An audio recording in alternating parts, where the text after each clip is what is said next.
Well, here we go. The pressure's on. The pressure is on. This is for the internet, right? Yeah, Yeah, I've heard of that thing. Yeah. there's hundreds of thousands of people listening right now. Right now, live. We do. This is live. Live. Live I know from it's a scary, but I've heard that you're supposed to picture all of them naked. naked.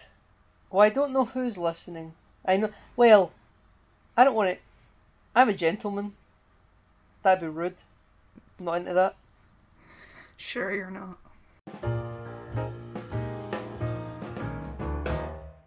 So, what do we have to talk about today?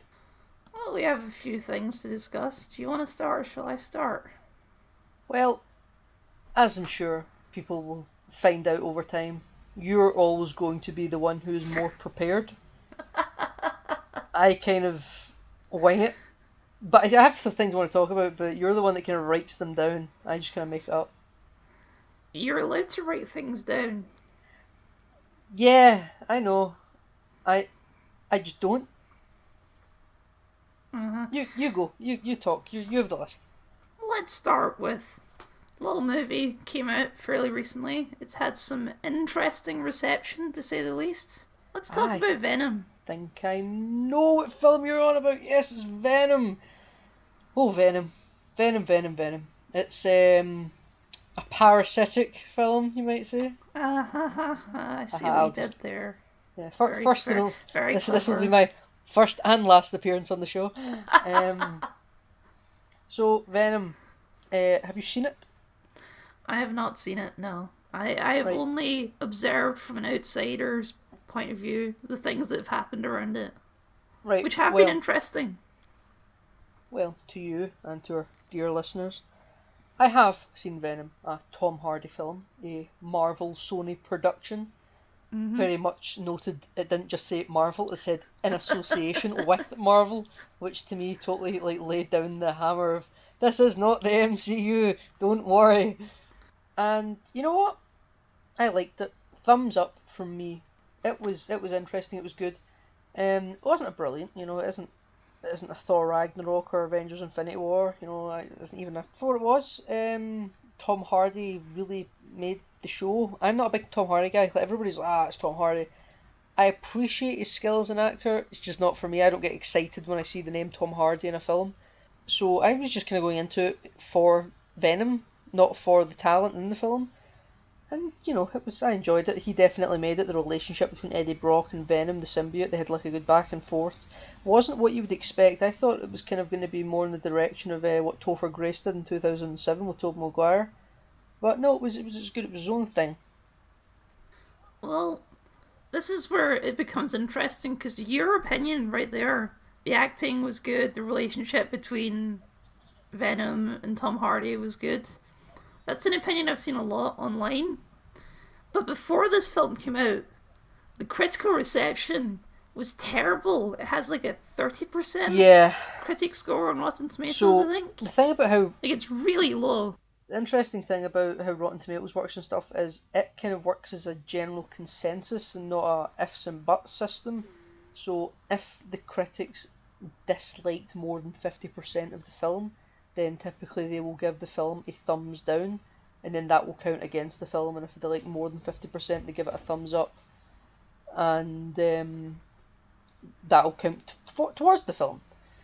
And in the case of Venom, I think most critics, even probably most people that went and saw the film, just fans or consumers, if they had to do above or below 50% for a thumbs up or a thumbs down, they would have to give it a thumbs down. So I think that's kind of why Rotten Tomatoes kind of really made it seem like it was going to be awful. But Rotten Tomatoes isn't the most reliable thing in the world, and everyone goes to it, but it's really not very reliable because you don't need to have seen a film to score on Rotten Tomatoes. You can just do it.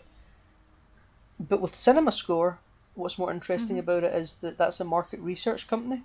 So they actually test people the second they come out of seeing the film. They'll ask you in person in the theatre, and they know people have seen it because they verify it.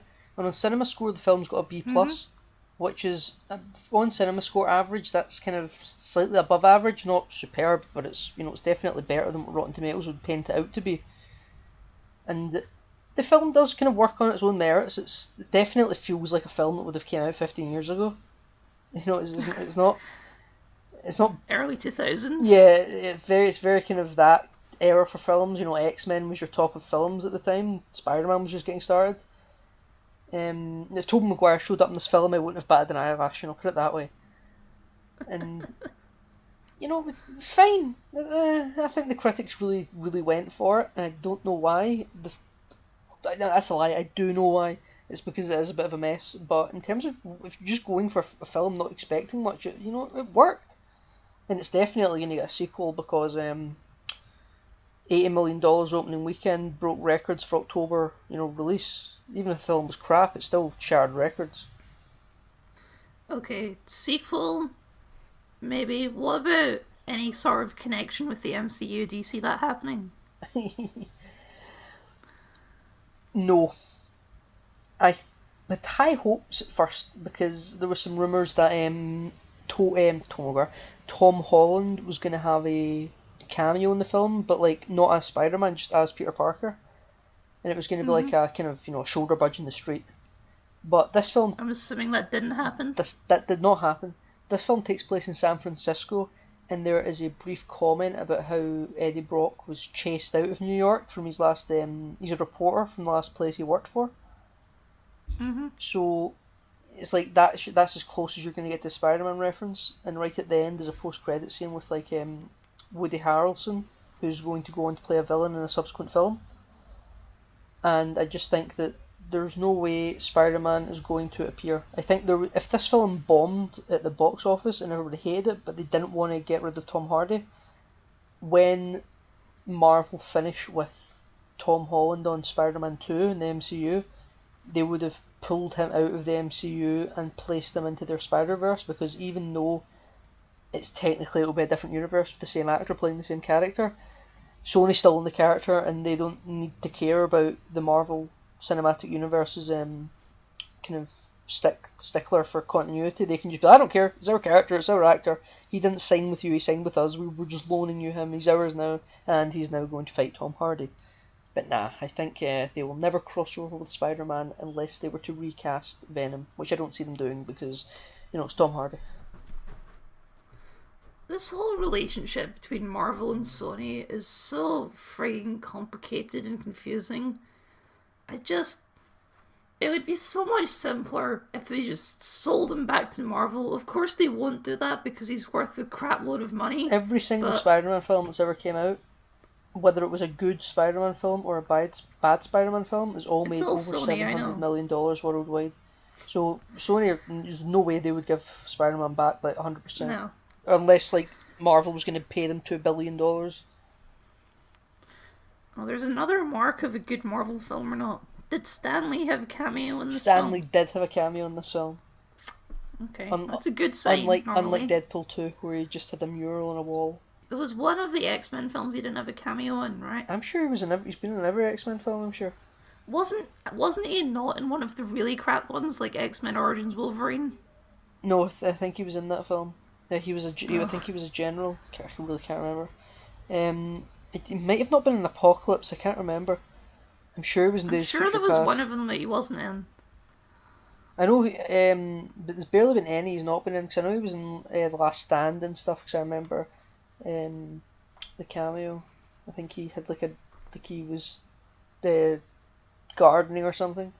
But yeah, Stanley's a cameo, and he's like walking his dog, and Tom Hardy walks past him in the street, and he like turns around and says something snarky. So classic Stan. Classic Stan. What would we do without him? Well, I guess the final question is: would you recommend it to me? Yeah, I guess most people who ever listen to this will have already seen the film or won't be in the cinema anymore. But would I recommend it to you, Kyle? You know what? I think you would think it's a waste of time, so no. I don't. You know what? I gotta say this. I wouldn't pay to see it a second time. I don't pay for the theatre, but if I did, I probably would come out of that film feeling like I'd wasted my ticket. You want to explain so people don't just think you're a spoiled brat? I have this is a subscription service at the cinema chain that I go to, and I let you pay like a yearly fee, and for that yearly fee you just get to see as many films as you like. So it's definitely worth it. You go see 2 films a month, and that's worth your monthly breakdown. And I go see way more than 2 films a month, so I'm saving money. It's a good deal. I would go for it if I watched more movies, but I don't, so. Yeah, I think I'm doing a double feature tomorrow, actually. It's just all you do. Every day. All day, every day. I don't have a life, Kyle. That's why I'm here recording a podcast with you, okay? Wow, okay, jeez. See, you know what that was there, Kyle? That all the listeners will appreciate. Point. No, that was comedy. That's your cut point.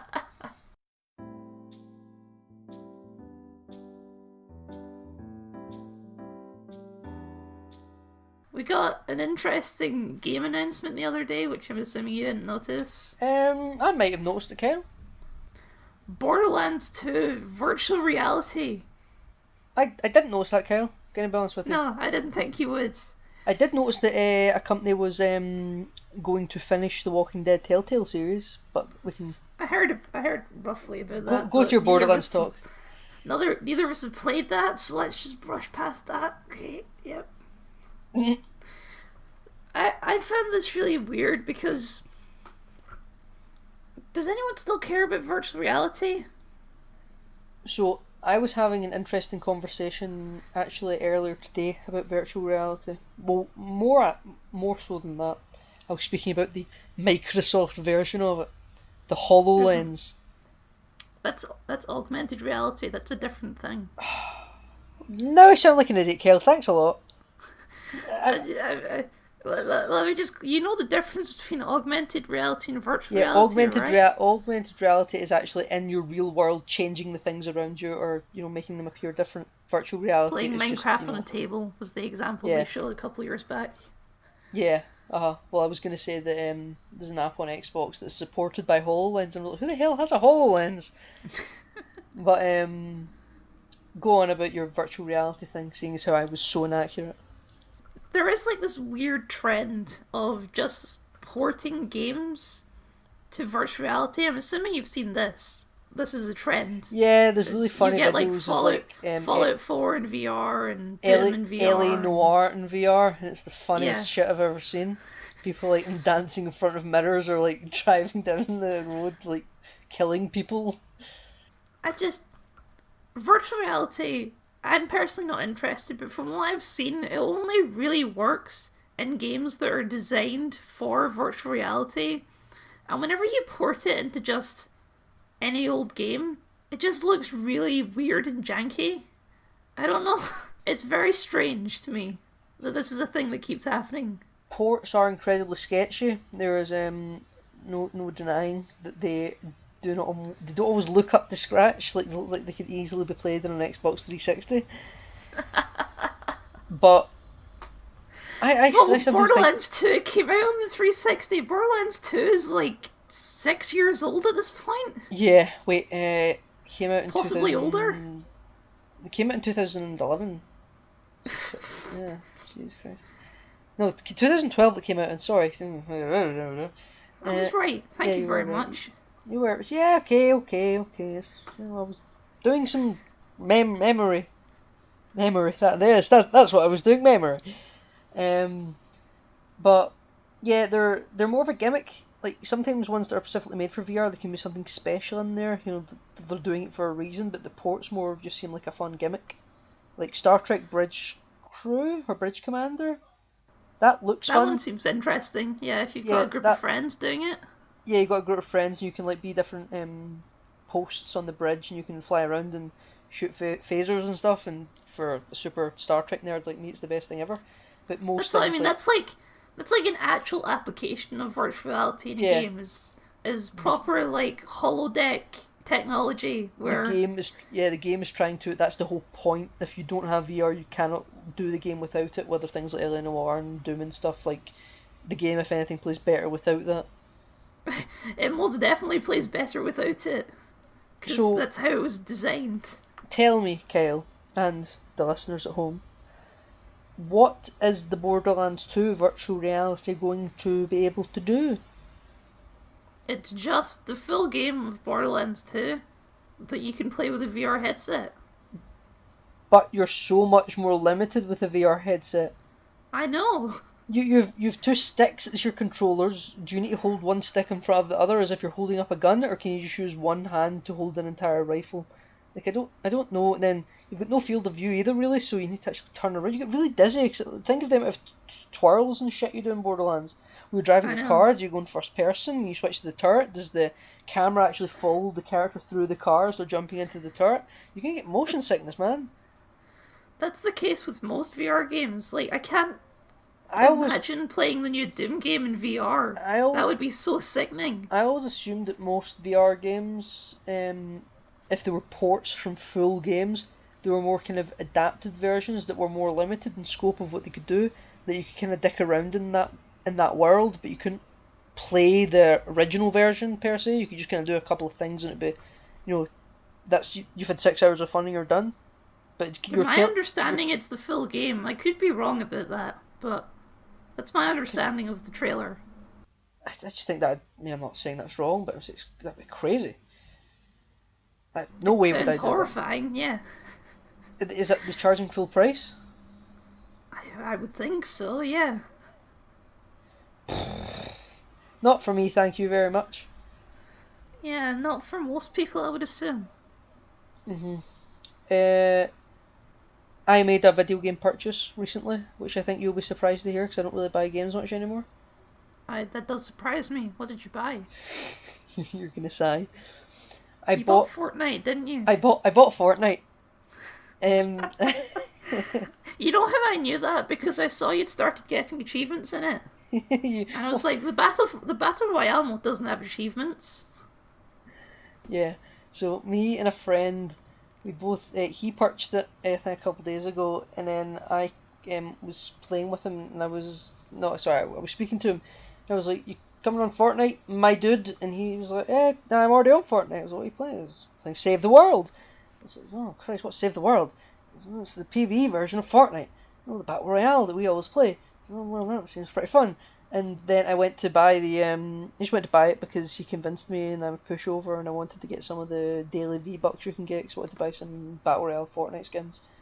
And I know nothing about Fortnite. I had a moment. I had a moment of mental sickness, Kyle, and it really come over me strong. I didn't just buy the standard edition that was £35. I bought the Founders Deluxe edition at £50. Why? Because you got some cool skins and some cool llama pinatas for more loot, and you got more inventory space because this is all still in the beta. So you get thanked when the game fully releases. And I just did it because I'm an idiot, and I'm enjoying it. You know what? I'm really enjoying it. I doubt I'm living a different experience than what my friend is living. His gaming experience is not going to be hindered by just buying the standard edition, but I feel superior to him, and that's what's important. I don't understand you sometimes. You spent like £50 on a glorified tower defense mode of a game you already play. Didn't they say they were going to give it away for free at some point? Yeah, they said that. And you just caved? It was my friend's fault. No. Your friend didn't tell you to buy the £50 version. That's true. But when I was doing it, I did scream loudly at him. He laughed. People always seem to laugh. But there's so many games coming out in the next month, and you chose to buy a game that's been out for like 2 years. I feel superior to him, and that's all that really matters for now. You wait. You're gonna come back on the next episode, and you're gonna be like, "This was a terrible decision. I wasted a whole bunch of money on this mode that I'm never playing." It's gonna happen. I guarantee you it. You get free V-Bucks in it, and I need V-Bucks to buy skins in Battle Royale. So it's a short-term deficit for a long-term gain. I may regret it, but again, it's most important to notice that I am superior.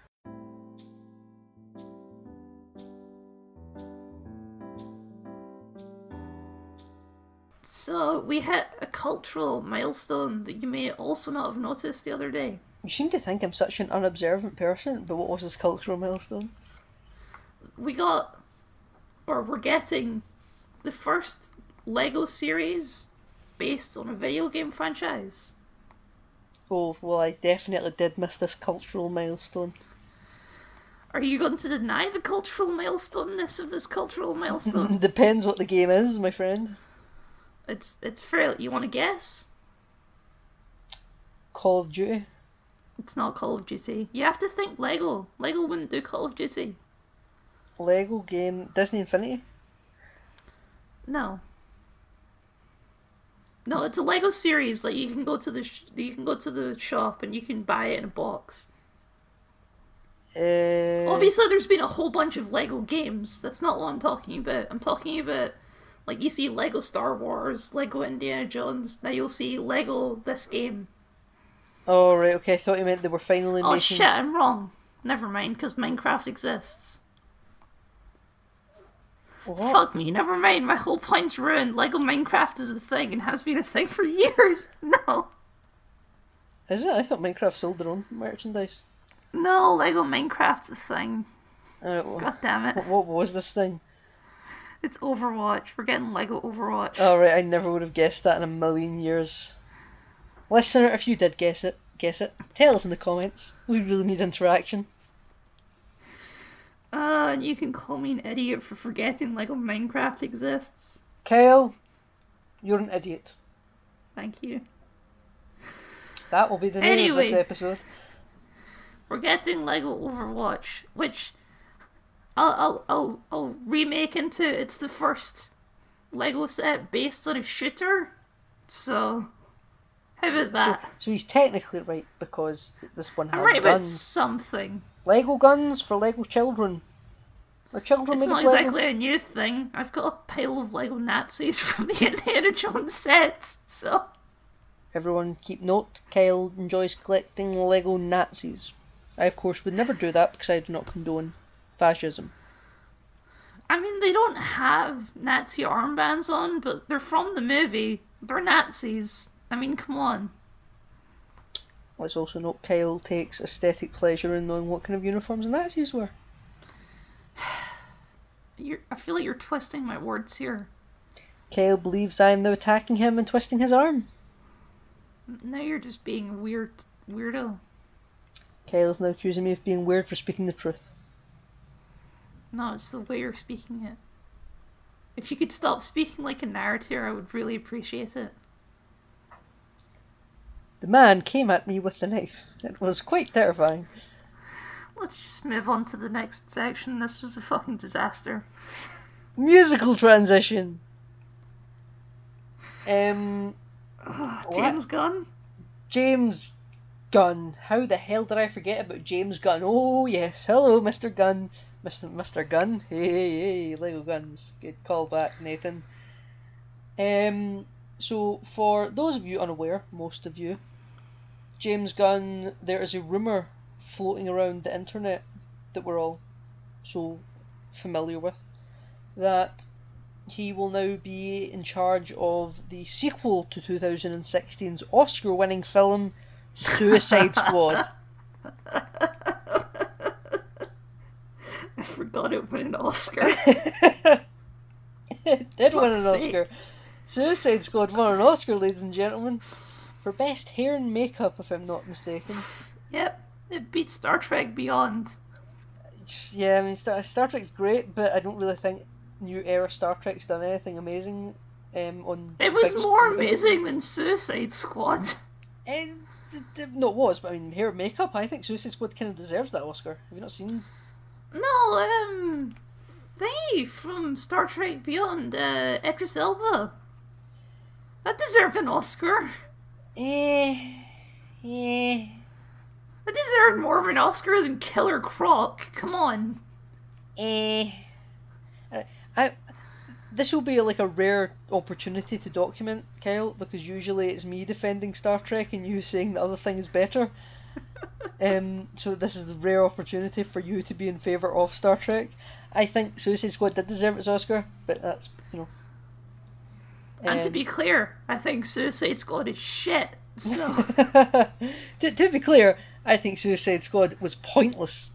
So, James Gunn, as you all may know, got into a little bit of trouble 10 years ago or something, but only was punished for it this year. It was a whole thing that was bullshit and really irritating. But it's done now. There's no going back at this point.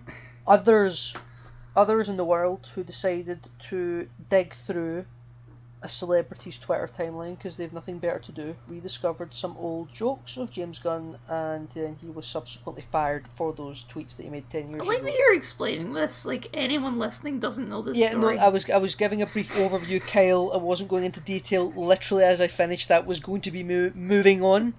But no, Kyle said a thing, so now I have to address the thing. God damn it, Kyle, and your things. So, well, if you're going to finish it, he was also fired from Marvel because of this. I just did say subsequently fired. That was the last thing I said. God damn it, Kyle.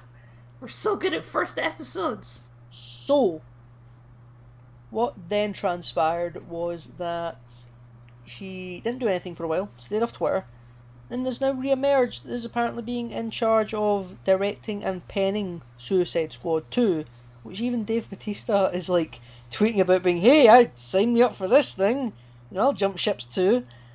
So, you know, this whole thing with James Gunn getting fired was just bad all around, but now apparently he's got career aspects again, and maybe it might just be the thing that Warner Brothers needs to get their cinematic universe back on track. Their ass. Yeah, the only thing they've got going for them is like Wonder Woman, and yep.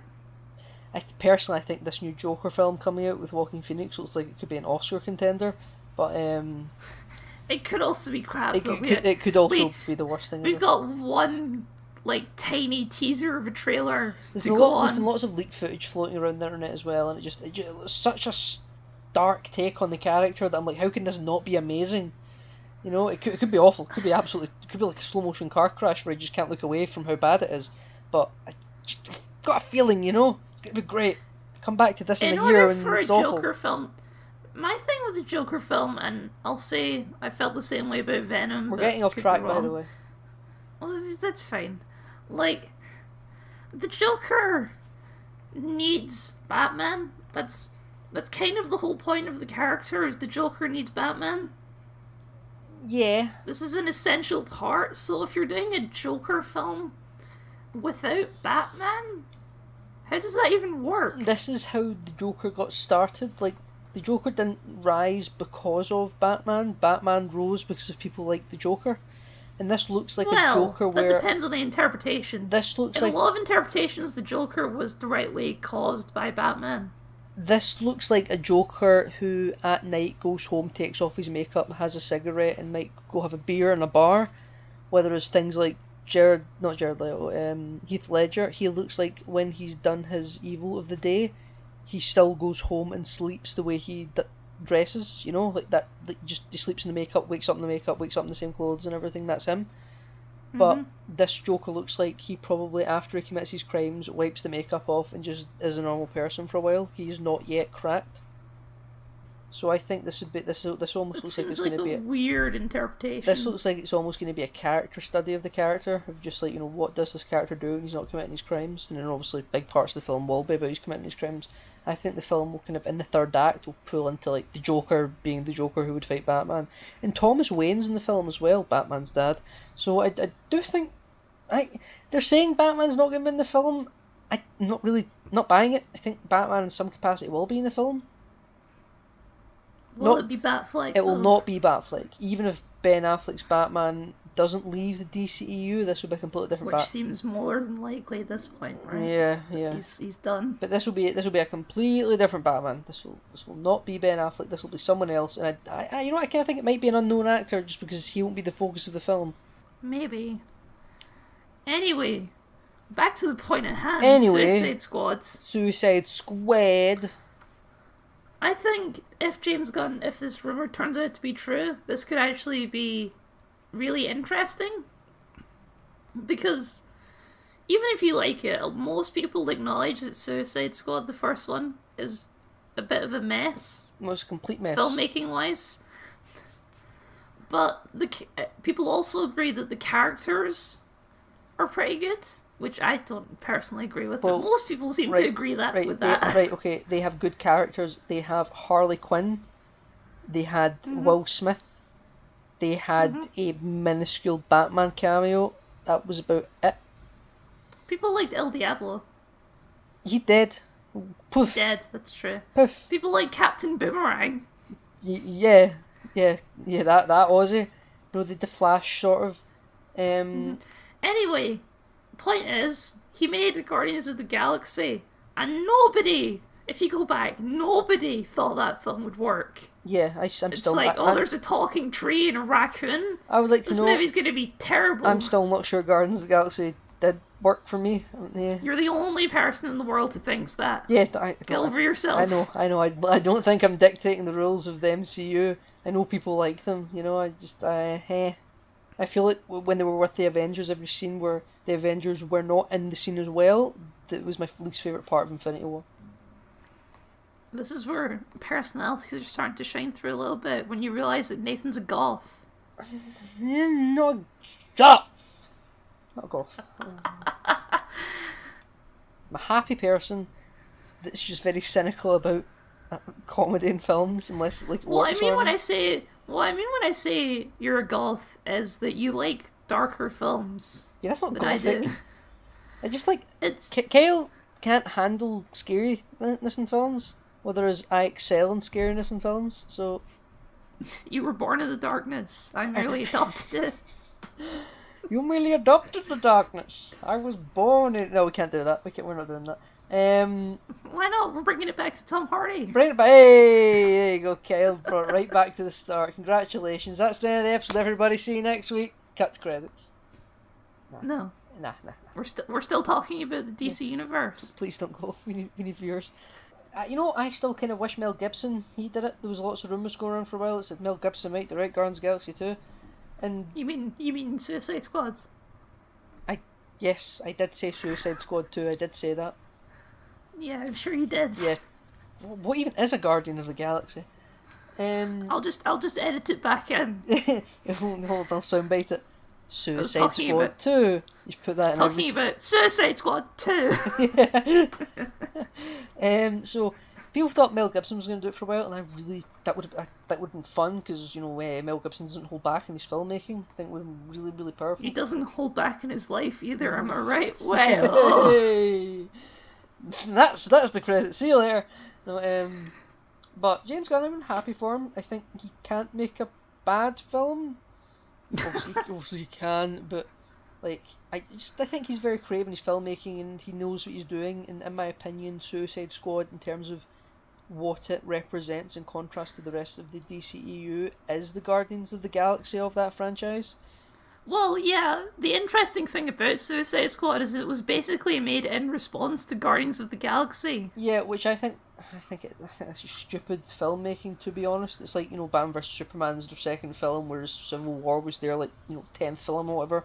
Yeah. I just think that you've got to build up to these things, and every single film that Marvel made was building to something. They made Guardians of the Galaxy because they had the plan to weave it into the rest of the plot, whereas Suicide Squad just felt like it was made and it had no intention to tie into anything, which felt like a wasted film slot. Like, where the fuck's my Batman movie, And I just think that Suicide Squad could have worked if it was further down the timeline. Make that your 12th film or whatever, when you've proven that you can do your traditional superhero film first. They need to prove that they can make decent films. Yeah, before because they do that. Imagine Guardians of the Galaxy was the first film in the MCU in 2008. No one would have seen it. People saw it because of the brand, They saw it because of Marvel, I'll give you that. They stayed because they liked it. They stayed because they liked it, but why did they go, I think the only reason Suicide Squad did big is because I think Suicide Squad did a really good marketing campaign, but the film itself, there was nothing in there, Well, that's because the film was edited by a trailer house. Jesus Christ, yeah. Well, that's Did you the not whole know thing. about that? Yeah, I did. Yeah, oh, that was. But I'm I'm optimistic for what will happen for Suicide Squad 2. There's talks about bringing in other characters, mainly more female villains like Mr. Freeze's wife and Poison Ivy.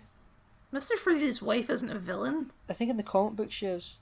No, Mr. Freeze's wife is Mr. Freeze's motivation. Yeah, but I think She's like dying I and think he freezes her, and I know he's that trying to find a I cure. know that's his origins, but I'm sure the like years, that was a long time ago, and then in the films that's kind of what they do. But like in the comic book, she's kind of been like a hero or a villain in her own right for a while now. I can't remember if I'm thinking of Suicide Squad 2 or the Birds of Prey film that Margot Robbie also wants to do with Harley Quinn. Because I know they've cast that recently, and I would rather Gotham City Sirens, because then you can have Catwoman and Poison Ivy in the two supporting roles for the film behind Harley Quinn. But oh well. And now your mic's making noise. I hear that buzz as well. Oh, I picked up my phone. Oh my god, that's amazing. Hold on. Is your phone causing interference? No, right, so my phone is sitting like a good metre and a half away from my mic, right? And the mic is on the left hand side of my laptop, and my phone is on the right hand side of my laptop. And without me moving my mouth, my head, my body, or anything, and I just need to lay a finger on my phone, it buzzes. Wow, that's pretty cool. Not even the screen, just the bit where the button is on the iPhone, just the bottom of the phone where the charger port is. That's very interesting. Like, that's me just touching it. I've not even moved from the way I was a minute ago. Let go, buzz stops. Touch it, buzzes. This is all being cut. I might leave this in because it's kind of interesting. This is totally slowing down the podcast. Who the hell wants to listen to this? They want to listen to a mic buzz and me touching my phone. This is like when people on TV listen to music, Yeah. Oh well, you're the editor. Trust you not to fuck it up. Our premiere episode that might be the most boring piece of shit ever. Nah, it's gonna be great. Just you wait. I hope so. He's going to have visual fireworks in this, and in audio format, he's going to have visual fireworks. I'm just going to play the clip of the guy going, "Whoa." Oh, yeah. Whoa. Whoa. It's funny with just a noise, you understand the meme. So, Aladdin trailer came out today. Yes, Live action Aladdin. It did. It came out, I think, in the UK, it came out about 3 o'clock in the morning or something, I want to say. Wasn't an early debut. It was even late in the US, for Christ's sake. I don't know why it felt. Oh, no, I know why it debuted so late. It debuted. Because no one cares. No, it debuted during a football match in the US, so American football, and apparently they want this film to appeal to guys. They want a male demographic for this film, which I thought was strange. That is strange. So they wanted this to catch like a high population of males watching a TV show. So I'm hoping that that's genuinely what they were doing, and that isn't just a cover story, because the film's going to be crap. But they're still filming the film, I'm sure. It's not even done. But I love the trailer. I love the trailer. What was your opinion? Thumbs up or thumbs down? I give it a solid thumb right in the middle with no real opinion. I can't bitch out. Thumbs up, thumbs down. Just a teaser trailer. Judge it on its own thumbs down merits. then. Right, okay. My main thing is I don't understand Disney's obsession with remaking other cartoons as live action films. Because technology has advanced so much, and it's amazing. 2016's The Jungle Book was a masterpiece. Yeah, but no one's talking praises about, was it 2017's Beauty and the Beast? No one cares about that film. That's true. I saw it a few times actually, and you know what? I never had the special attachment to the original Beauty and the Beast. Disney princess films, they were never really my thing. But Or Cinderella. They made a live action They Cinderella, did. didn't they? They No did. one cares about that. I think that's because that film was just bad. But I quite enjoyed the Beauty and the Beast film for what it was. But but it's not. It's regardless. They're not as good as the original cartoons, because the original cartoons are masterpieces. But you know what? I mean, I think that 2016's Jungle Book was also a masterpiece, Kyle, and so was the 1964 classic. I'm sure it was 1964, but it was it was really really good, and I think that probably the new Lion King film will be also as amazing as 2016 Jungle Book. Same director, Jon Favreau, who's also showrunning a new live action Star Wars movie. But I thought it was a TV show. Star Wars TV show. Well, it is a TV show. And I don't why even do it's live action in quotation marks for the Lion King, right? Because it'll all have to be CGI because they're lions. There's some really good behind the scenes stuff you can find for 2016's Jungle Book, where it's just the kid they've got to play Mowgli jumping around in like a green screen set and green screen rocks and everything. Yeah, but there isn't even humans in the Lion King. Yeah, I know. So I think they're gonna use live action landscapes. It's basically just gonna be a photography trip where they have no. But actors. then it's just an animated film. An animated film on live action sets. Yeah, I know. And you're correct. The Lion King, you say it could be a masterpiece, but the thing is, just seeing regular, boring old real life lions is not going to be as memorable as the actual properly drawn animated lions. It's just not going to be. Yeah, but it's the story, my dude. It's going to be such. The story's just Hamlet. So it's good seeing it reimagined with animals. Which they already did. Yeah, and we're going to do it again. It's like every remake, okay? It doesn't matter if it's live action or animated. Why did they remake Ghostbusters? They shouldn't have. I'm so sick of remakes. I agree they shouldn't. You picked the worst example. I did pick the worst example. You know what? I think you can remake anything, in all honesty. I think anything they can of course you can remake anything. They're finished, that doesn't mean you should remake anything. When they're finished with this run of Star Wars, they can reboot Star Wars, start again. They're not going to do that. They'll never do that. They'll continue the franchise forever. But Scarface, Say Hello to My Little Friend, that film's a remake. I know. A Star is Born, right in cinemas right now. Made less money than Venom, but it's a masterpiece of a film. That is the 4th time this film's been made, the 3rd remake. I don't understand why people are comparing it to Venom. It's not even remotely the same market. It's not. No, I saw both of them, so it is the same market. Okay. It is for you with your infinite movie ticket, maybe. Yeah, I suppose you're correct, but also Venom has a bigger segment. Venom's like a PG-13, so they can catch more of the younger audience. Even though in the UK it's still got a 15 rating, the same as Deadpool. But yeah, American market counts the most. Am I right? Mhm. But technically the Chinese market counts the most, but they don't like to tell. They don't like to announce that publicly. We're Westerners here, Kyle. It's all about America. Remakes are fine. I don't have a problem with remakes, and I'm really excited for the new Lion King film. It will be great, and then subsequently Aladdin, which is what we were talking about 10 years ago at this point. I think it should be brilliant as well. At first I thought I was watching the trailer for a Star Wars movie. It doesn't have Robin Williams though. I know, but you got to do bold recasts, and I think that Will Smith is a bold recast, a bold new way to go. I think it because Will Smith has made nothing but hits recently. Oh, what's he done recently? Bright? Remember Bright? Oh, I remember Bright. That was Netflix though. Netflix are hit or miss. Disney have more of a vision usually. You made After Earth? You remember After Earth? We don't speak about After Earth. But you know what? It's not like Will Smith is the creative mind behind Aladdin. Will Smith's just an actor to be paid to be in Aladdin. With things like Bright and stuff, I'm sure he does a lot of say in it. But I think it'll be great. I don't know the guy that plays Aladdin in it. I don't know. I can't remember who they announced the voice cast either. I only know Will Smith, and that's it. That's really bad. This is why Kyle prepares, so he knows names. I don't. I really should. I don't know names. I only watched the trailer a few hours ago. Well, the trailer is really strange because I thought I was watching a Star Wars trailer at first. I thought John Boyega was going to pop out and do his all jump scare.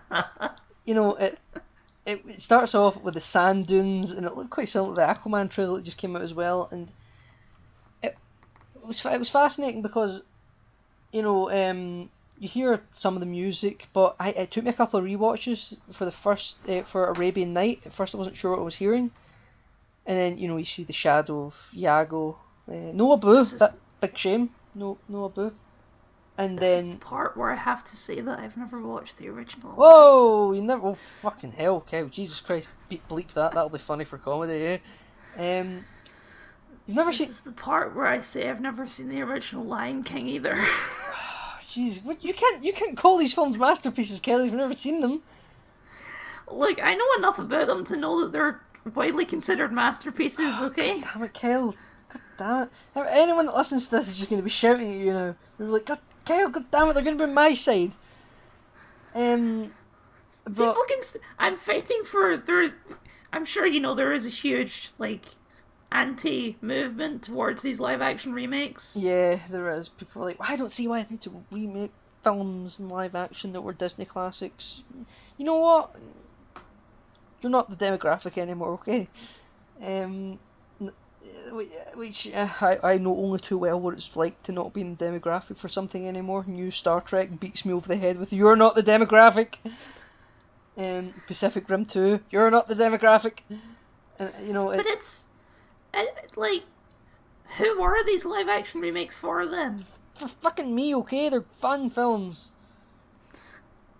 Besides you, because they're clearly not actually for you. well, Aladdin's apparently being marketed towards guys. I'm a guy, I'm one of the lads. You're not like an American football fan, though. That's true. That's true. That's very true. Why would you assume that, Kyle? You never seen me. Because you're not a regular football fan in the first place, and that's true. As a Scotsman, that's the only sport you're allowed to be a fan of. I like swimming. You watch the professional swimming, do you? I like water polo. Is there even a professional water polo league? I hope so. I guess there must be. There must be. Yeah, it's probably big in Korea or somewhere. You know, but I like the trailer, and then when they're like cutting through all the this next year, next March, it's all the sand dissolving all the text, and then it's building up the name Aladdin on the screen for the title of the film. You're like, oh god, I wonder what this film's going to be called. And you hear beats of You Ain't Never Had a Friend Like Me, and it goes da na na na. It's sold film. Give me my ticket. I'm there for it. This amazes me. I really didn't expect you to be this hyped for Aladdin. Aladdin's a great film. I've heard. I know you fucking heard. Well, they've also announced they're making a live-action Mulan, right? Yeah. I never really cared for Mulan growing up, and a lot of other people loved it. Eddie Murphy was the dragon, and I don't really care. I mean, I do love Ming-Hua Nen. Ming-Hua Nen? She was great in Agents of S.H.I.E.L.D. seasons 1 to 5. That's where I know her from. Check out her various works on Agents of S.H.I.E.L.D. She's great. I can't pronounce. Is it Ming-Na Wen? Ming-Na Wen. There we go. Ming-Na Wen. Christ, I didn't even need to Google that, listener. Well, I'm just bad with names, okay? Yeah, she has a complicated name. It's not my fault. He still thinks my name is Nathan. Nathan Tene with no E. Don't tell him a second name. This is the internet, Kyle. You've never seen Ready Player One? It's on your Twitter. Yes, it is on my Twitter. And you know what? That was a test, Kyle, and you passed.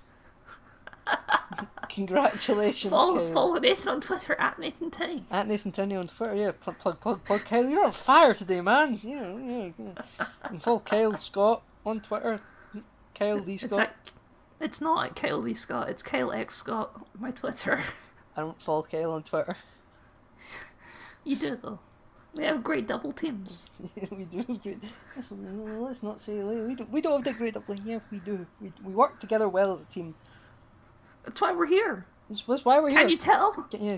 Can you tell we work well as a team? Considering the only thing I've said back and forward right now is just copying everything he's saying. Yeah, but follow me on Twitter. Follow him on Twitter.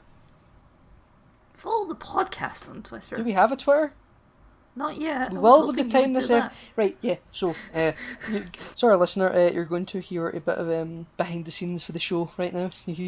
When I was pimping out the show and everything for Thursday, listen this Thursday, the podcast this Thursday, then nothing happened this Thursday because I was ill and could not record. But then I decided, where the hell or didn't decide, I thought, where the hell are we going to host this thing? Not host as in the show, but, publicise, social media, pimp it out. We don't have a Facebook page, don't have a Twitter. We have our own accounts, but I thought, we should make this. And I've not done it yet. I'll probably do it sometime before this podcast is published on YouTube or wherever we decide to host it. That's Kyle's department. A lot of it's my department. Yeah, I kind of just show up and talk, but which is why I've promoted you to chief marketing man. Yeah, Kyle's the roadman here. He knows how it all works. I'll do I can market. I'm a business student. I'll do the Facebook pages and the Twitter accounts and all Kyle needs to do for the marketing is retweet my tweet. I guess I just realised we're about an hour in. Somewhere abouts. We never actually introduced ourselves. Well, you know what? I did say before we started recording, do you want to do a little explanation at the start? Well, you were talking about explaining the podcast, not saying who we are. Well, I also meant that. You didn't make that clear. That was implied. By the time you edit all this down, there's only like 45 minutes because I'm looking at we're on 1 hour, 15 seconds, whatever, and there's been a good 10 minutes of that that'll need to be cut out just from me having to stop recording to deal with other things and you having to stop recording to deal with other things. I guess the problem is there's not much to introduce. We don't exactly have a lot of credentials. Yeah, we don't. I'm Nathan, in case you didn't get that from the Twitter pimp. And I'm Kyle, in case you didn't get that from the Twitter pimp. And we're both aspiring podcasters. That's why we do a show together. Mm-hmm. And we're both youngish men. Youngish men. I'm a 20-year-old boy. He is a 19-year-old transgender. That's not true. Don't you go spreading rumours about me. He's also a 20-year-old boy. And he lives in Canada, despite the accent. Don't let it fool you. He's just faking, really. Well, the thing is, you'll hear me clearly as Scottish because you've known me, forever. Yeah. I don't actually know what the wider world will hear when I speak. They'll hear a 10-year-old kid. Of course they'll hear that, but what they'll hear accent-wise, I don't know. Well, what I know is that you originated from the United Kingdom of Great Britain and Northern Ireland, and its northernmost territory of Scotland. And I still stay in the northernmost territory of Scotland. My family never decided to leave the country. Well, you don't stay in the northernmost territory of Scotland. You stay pretty southern-wise of Scotland. I'm in the central belt, you dim. Sorry. God. Whoa. Geography, man. We're really messing up this first episode. This has been a disaster. You can really tell we've practiced. Yeah, we totally never done 6 test episodes.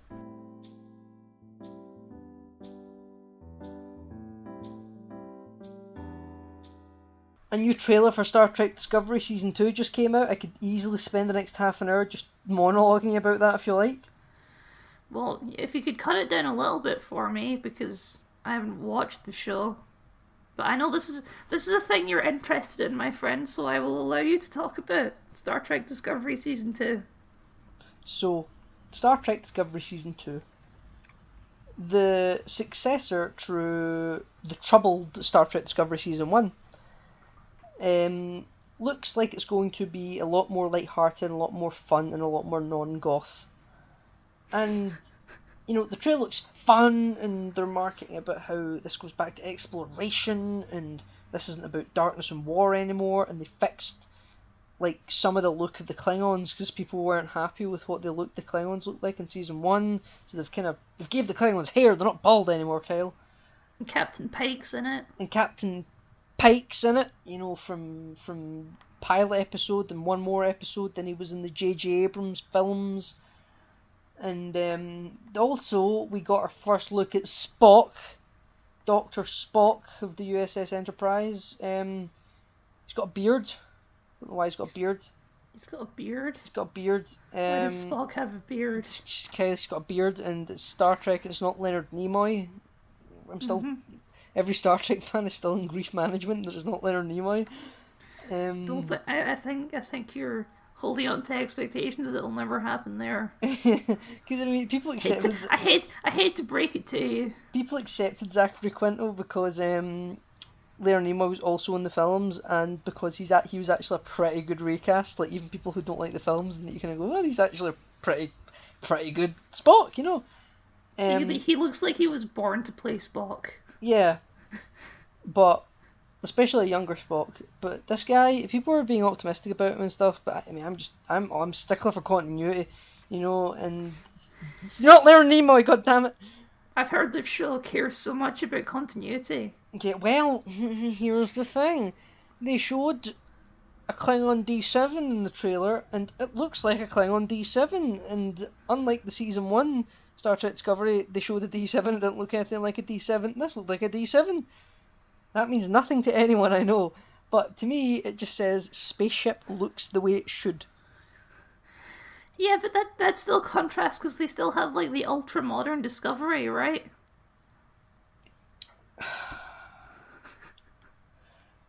Not the demographic anymore, Kyle.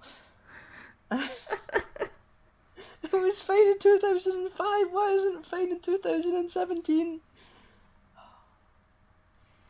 It's fine. I love hearing you complain about Star Trek. I love it so much, and it doesn't love us. It's you've got that new show with Patrick Stewart to look forward to. I have the new show with Patrick Stewart to look forward to, and it's, you know what, Kyle? I don't care if it's awful. I'm going to just hunker down and say it's the best thing ever. It was like the first time people saw the Phantom Menace in 1999, where it didn't matter that it was trash. They saw it like 5 times before they even started to question it. I don't understand. Okay, I should explain.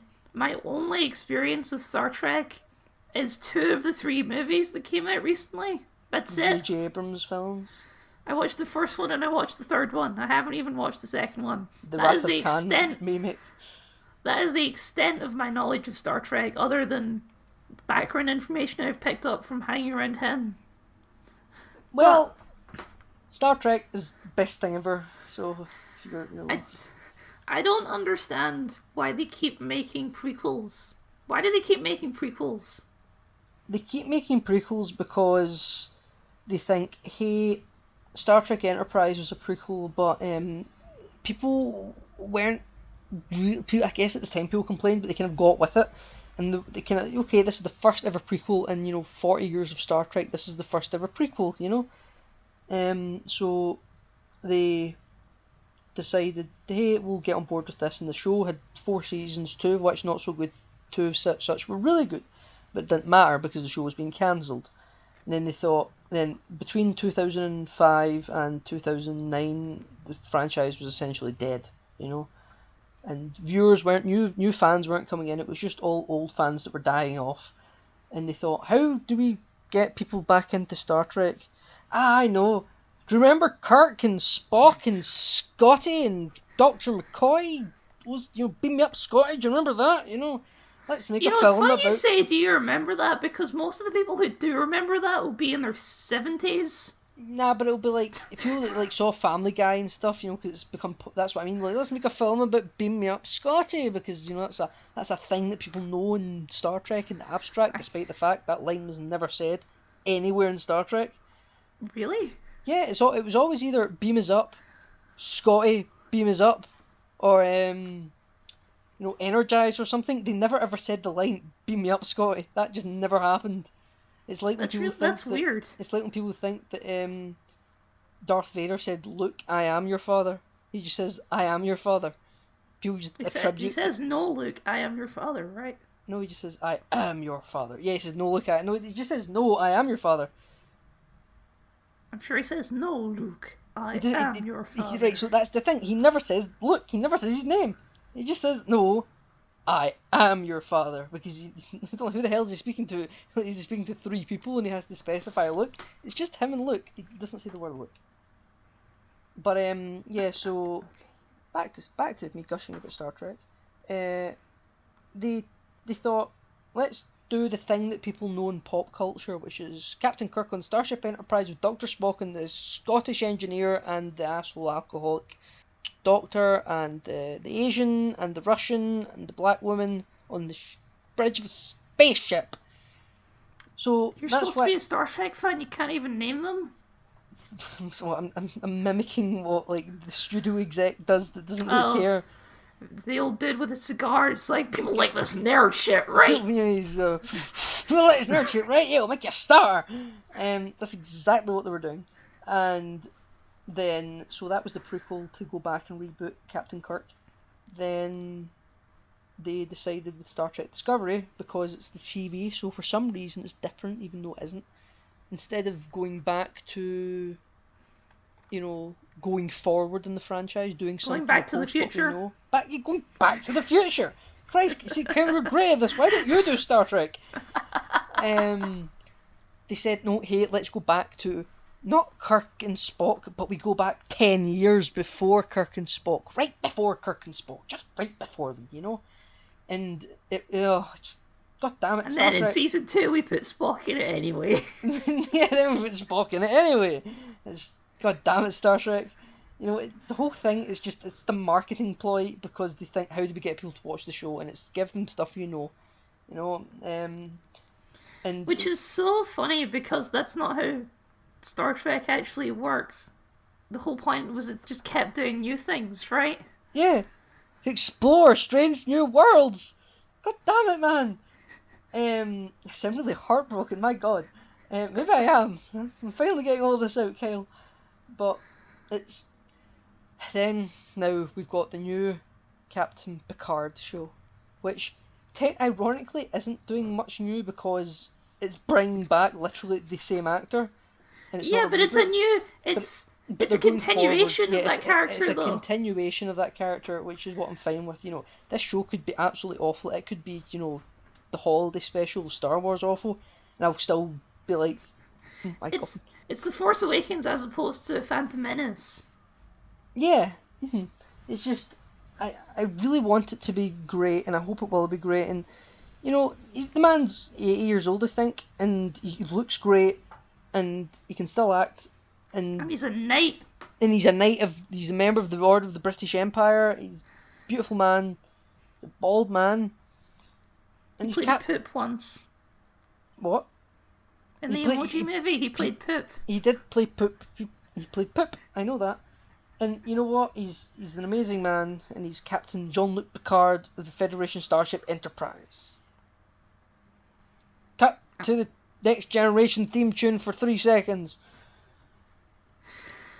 So, my one last thing I wanted to talk about was a little pet peeve of mine, little thing called Genlock.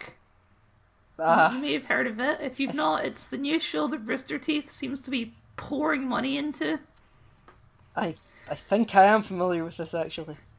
Because we got a new, it wasn't a trailer or a teaser, it was a first look, it was a clip. Was this at New York City Comic Con? It may have been, I'm not entirely sure. But it showed all of the ridiculous star-studded cast they've got in it, such as David Tennant and Michael B. Jordan. Yes. And I know you didn't make me watch the Star Trek Discovery trailer, but I would actually like you to watch this clip, just because I'm curious what you think of it. So I'm going to send you a link right now. Right, okay, here we go. This is the part of an audio podcast where I must watch a YouTube video. This is the part where I cut to when you've watched it. Right, okay. Okay. So, that was interesting. Thumbs up or thumbs down? I don't know any time to think about it. Well, I've had time to think about it, and I'm not impressed. How so? Okay, let's start with voice acting, shall we? Right. I will never say anything wrong about David Tennant. He is a gem. I love him to death. Gotta represent our homeboy. Correct. Got no slag for David Tennant. Correct. Michael B. Jordan. I could barely hear him. Really phoning it in with that performance. Did he record it over the phone? Has he done any voice work before? I don't know. I don't think so. Right, because if this is your first time voice acting, that could say a lot. It's like a lot of people in the voice acting industry aren't a fan of when you get big name stars in, because it just puts you out of work. It's like, well, how do you sell a show if you don't have a big name? And it's like, yeah, but the big name people aren't always the most talented in voice acting.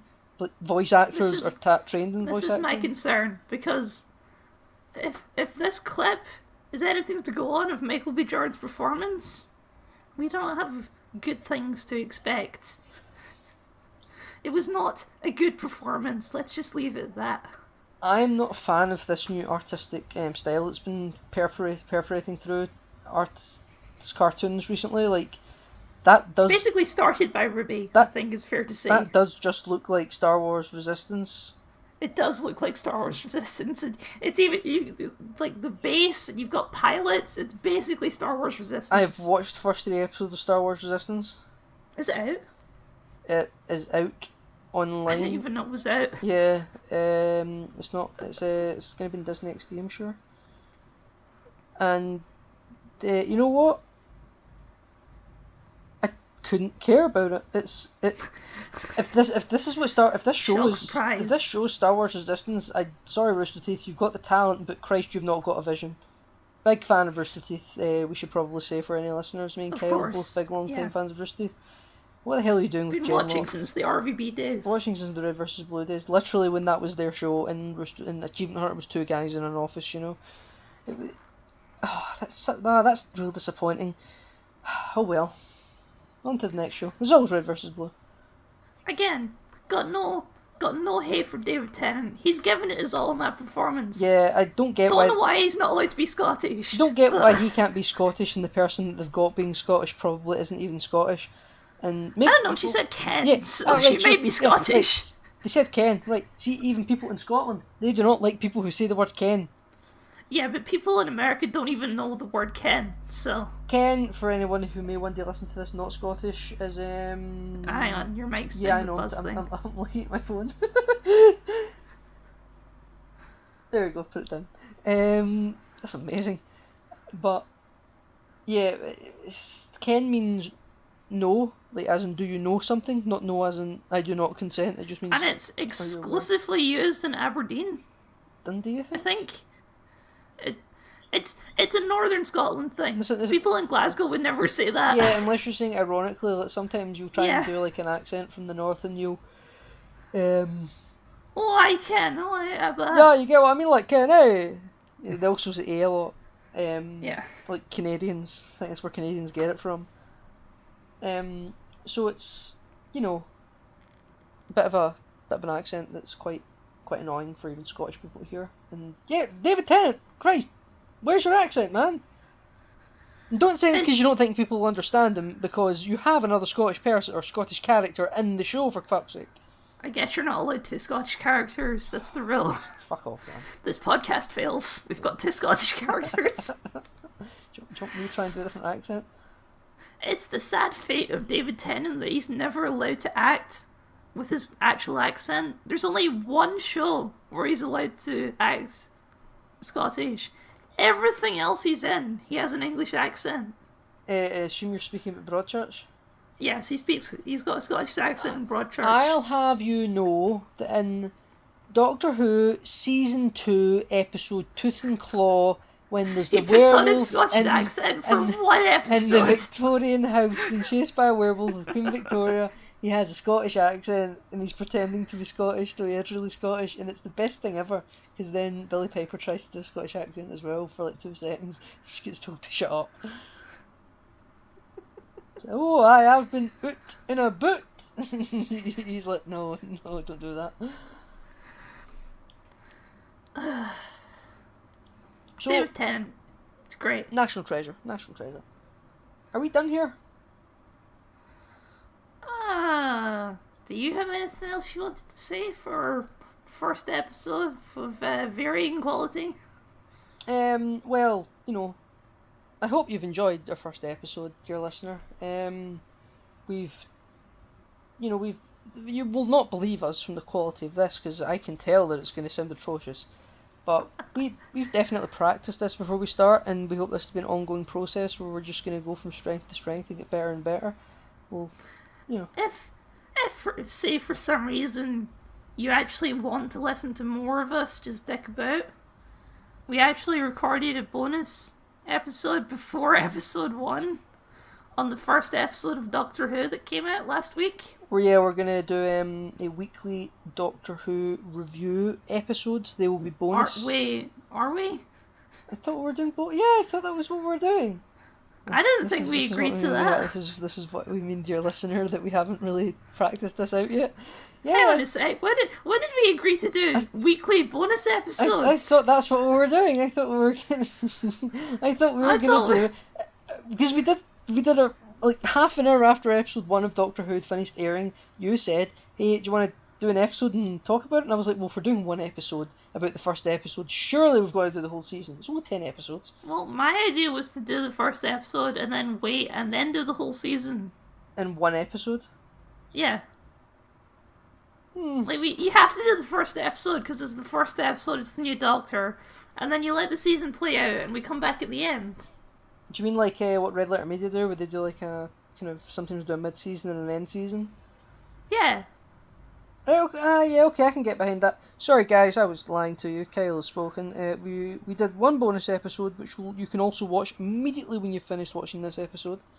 Then, or listening, should I say. It will be up on YouTube. It will be up on YouTube. Then afterwards, you can wait and see how many other episodes of this, the main show, we're able to release before the end of season 11 of Doctor Who. We will do a season wrap-up episode.